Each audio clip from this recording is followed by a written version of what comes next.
గురువుగారు ఇప్పుడు అలానే చూసుకుంటే మీరు గూడా ఎన్నో అసలు పుట్టిన దగ్గర నుంచి అట్లానే దుర్గామాత గుడిలోనే పుట్టి అవును. పెరిగి హ్మ్. సో అంత సేవలు చేసుకున్నారు. ఎంతో అవును. మందికి హ్మ్. గురువుగా గూడా ఉన్నారని మాకు అవును. తెలిసింది. సో హ్మ్. మీ అనుభవం ఎట్లా ఉండేదక్కడ? డెఫినెట్‌గా. ఇప్పుడు మన బెజవాడ కనకదుర్గమ్మ తల్లి గుడిలో మేము హ్మ్. ఏలూరు రోడ్‌లో రామన్ అకాడమీ అని ఉండేది. ఓకే. అందులో మేమంతా కూడా మేము టీచర్స్‌గా చేసేవాళ్ళం సరదాగా. హ్మ్. మమ్మల్నంతా మా టీచర్సే స్టార్ట్ చేశారది. రైల్వే మిక్స్డ్ హై స్కూల్ రాజమండ్రిలో మేము చదువుకున్నప్పుడు మా హెడ్ మాస్టర్ కేసీజీ గోపాలకృష్ణమూర్తి అని ఆయన వాళ్ళ బంధువే వెంకటేశ్వరరావు సార్ అని ఉండేవాడు. ఆయన ఓకే. ఆ కాలేజీలో ఎన్ఎన్ స్టడీ సెంటర్ ఇలా కాకతీయ కాలేజెస్ ఇవన్నీ మనయే బెజవాడలో పుట్టినయన్నీ. అక్కడి నుంచి మేమేం చేసేవాళ్ళం అమ్మవారంటే నాకు చాలా పిచ్చి అంత చిన్నప్పటి నుంచి కూడా. అందువలన అక్కడి నుంచి నడిచి వెళ్ళిపోయేవాడిని నేను ప్రతిరోజు. భోజనం చేసేయడం, నడిచి వెళ్ళిపోవడం. టిఫిన్‌లు పెడితే టిఫిన్‌లు పొద్దున్నే తినకుండా అమ్మవారు పూజలు చేస్తా కూర్చునేవాడిని. హ్మ్. ఆవిడ కిచెన్ క్లోజ్ చేసేస్తారు హాస్టల్‌లో. 9కే క్లోజ్ చేస్తారు. లేకపోతే ఓకే. టిఫిన్ ఉండదు. మాడిపోయినా పర్లా.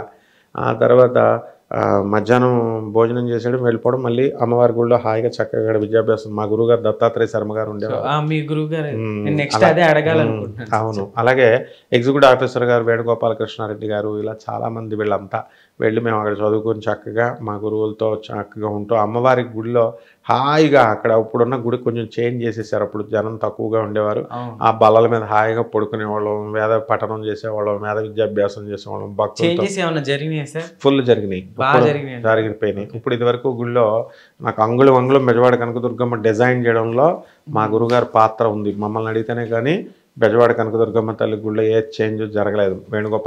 కృష్ణారెడ్డి గారి హయాంలో దత్తాత్రేయ శర్మ గారే సలహాలు ఇచ్చేవారు అన్నీ.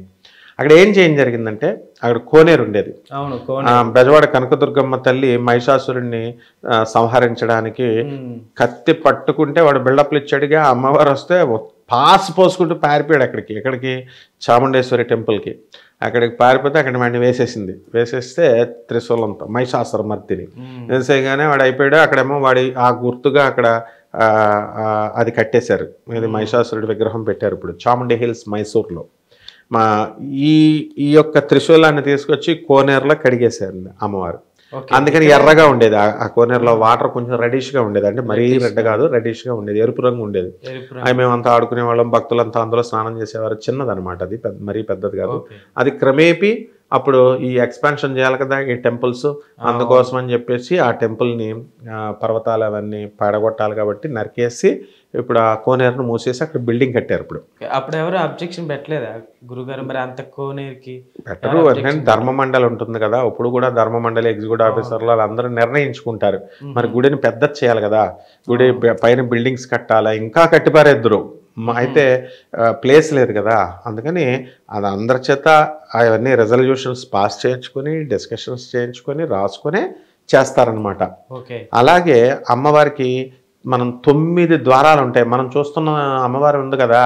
అవును. అది మొదటి ద్వారం దగ్గర దుర్గాదేవే. ఓకే. ఇంకా పైకెళితే 9 ద్వారాలు, 9 నవద్వారాలు, ద్వారాలు. 9 తలుపులున్నాయి. నాలుగో ద్వారం దగ్గర చింతామణి దుర్గా అని ఉంటది. హ్మ్.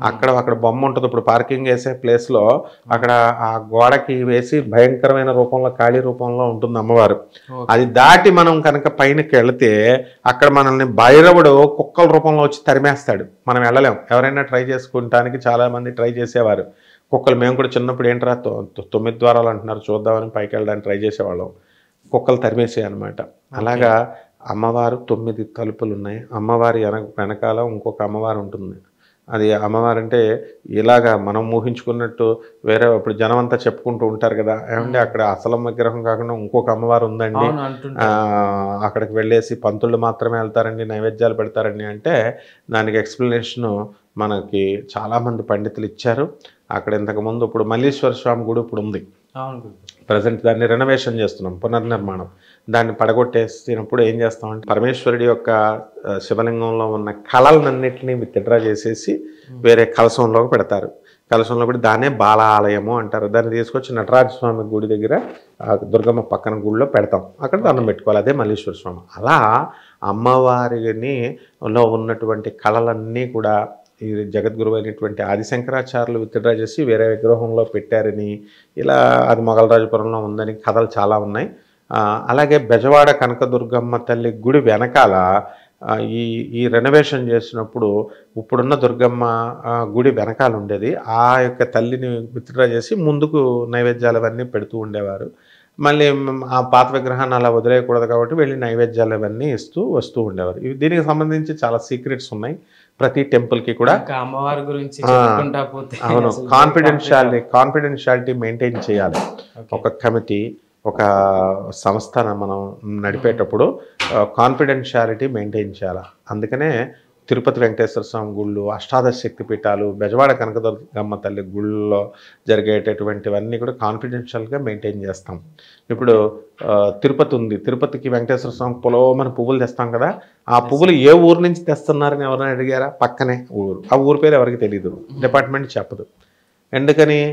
ఈ జనమంతా, తిరుపతికి వచ్చిన జనమంతా ఊరు వెళ్ళిపోయి కూర్చుంటారని. కాబట్టి ఆ దుర్గమ్మ తల్లికి అనేక రకమైన రహస్యాలు ఉన్నాయి. ఓకే గురుగారు.